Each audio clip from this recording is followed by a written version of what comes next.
What is life? జీవితం అంటే ఏంటి? కేవలం బతకడం, పనిచేయడమేనా? లేదంటే ఏంటి జీవితం?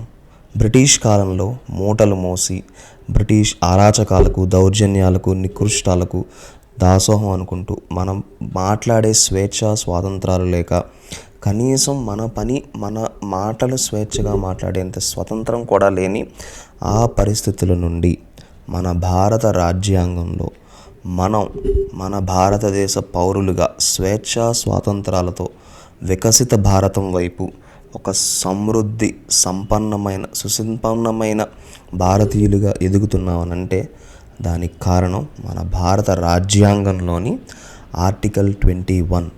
ఈ ఆర్టికల్ 21 ఏం ద రైట్ టు లైఫ్.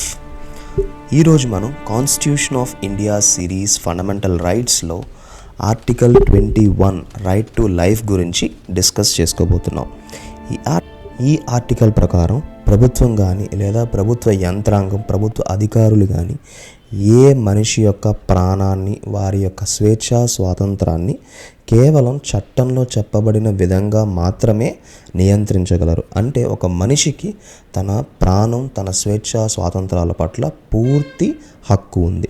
ఇదే మన రైట్ టు లైఫ్. ఈ రైట్ టు లైఫ్ యొక్క ప్రేరణ ఎక్కడి నుంచి వచ్చింది అని అంటే, బ్రిటిష్ కాలంలో మనం వారి యొక్క బానిసలుగా ఉన్నప్పుడు మన కనీస స్వేచ్ఛ స్వాతంత్రాలకు, వాక్ స్వాతంత్రం కానీ, బ్రతికే స్వాతంత్రం కూడా లేకుండా ఎప్పుడైతే అప్పుడు అరెస్ట్ చేసేవాళ్ళు, శిక్షలు విధించేవాళ్ళు, ఒక న్యాయబద్ధ పాలన, చట్టబద్ధ పాలన ఉండేది కాదు. దానికి వ్యతిరేకంగా భారత రాజ్యాంగం మన పౌరులందరికీ ప్రాథమిక హక్కుగా కల్పించిందే రైట్ టు లైఫ్. అదే ఆర్టికల్ 21. ఈ అధికారం, ఈ హక్కు ఏదైతే ఉందో అది ఒక్క రోజులో రాలేదు. భారత రాజ్యాంగం అవతరించిన 75 ఏళ్లలో సుప్రీంకోర్టు, పార్లమెంట్ అనేక చట్టాలు, అనేక తీర్పుల ద్వారా ఈ ఆర్టికల్ 21 రైట్ టు లైఫ్ని ఎన్నో విధాలుగా ఎక్స్పాండ్ చేశారు.